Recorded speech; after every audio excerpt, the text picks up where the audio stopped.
તો અમરેલી જિલ્લામાં પણ ભારે વરસાદથી ખેડૂતોને નુકસાન। અમરેલીમાં શેત્રુંજી શેલ નદીના પાણીએ ખેડૂતોને બરબાદ કર્યા। અમરેલી સાવરકુંડલાના નદી કાંઠાના 18 ગામોના ખેડૂતોને નુકસાન થયું। નદીના પાણી ફરી વળતા ખેતરો ધોવાઈ ગયા। સાવરકુંડલાના બોરાળા ગામના ખેડૂતોનો પાક બરબાદ થયો। ખડકાળા, જીરા, સિમરણ, જૂના સાવર ગામના ખેડૂતોને નુકસાન। બોરાળા ગામમાં 450 હેક્ટરમાં પાણી ફરી વળ્યા। તો અમરેલીમાં પણ આ પ્રકારની પરિસ્થિતિ। ગ્રામ્ય વિસ્તારોની અંદર ખેતરોમાં પાણી ભરાઈ ચૂક્યા છે। અમરેલી સાવરકુંડલાના નદી કાંઠાના 18 ગામના ખેડૂતોને નુકસાન થયું છે।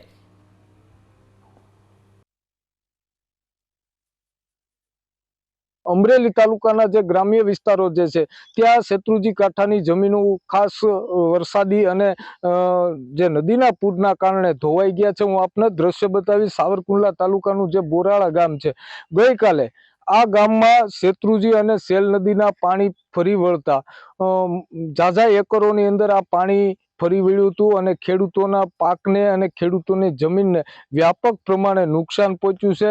ખાસ કરીને શેત્રુંજી પટના જે ઊભા જે ખેતરો જે છે તેમાં ભયંકર સ્થિતિ છે। હાલ ત્યાં 4-5 દિવસ પહોંચી ન શકાય તે પ્રકારની પરિસ્થિતિનું નિર્માણ થયું છે। ત્યારે સ્થાનિક ખેડૂતો આપણી સાથે બોરાળા ગામના છે, તેમની સાથે વાત કરશું।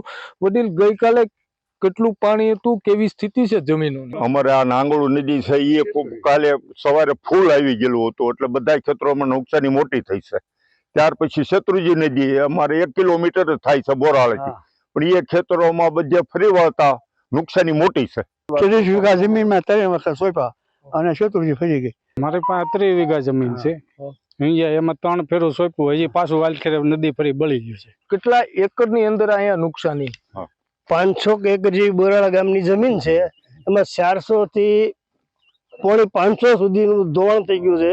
2 વાર 3 વાર તો સોંપાઈ ગયું છે અને આ ત્રીજી વાર તો બધું ધોવાણ થઈ ગયું છે।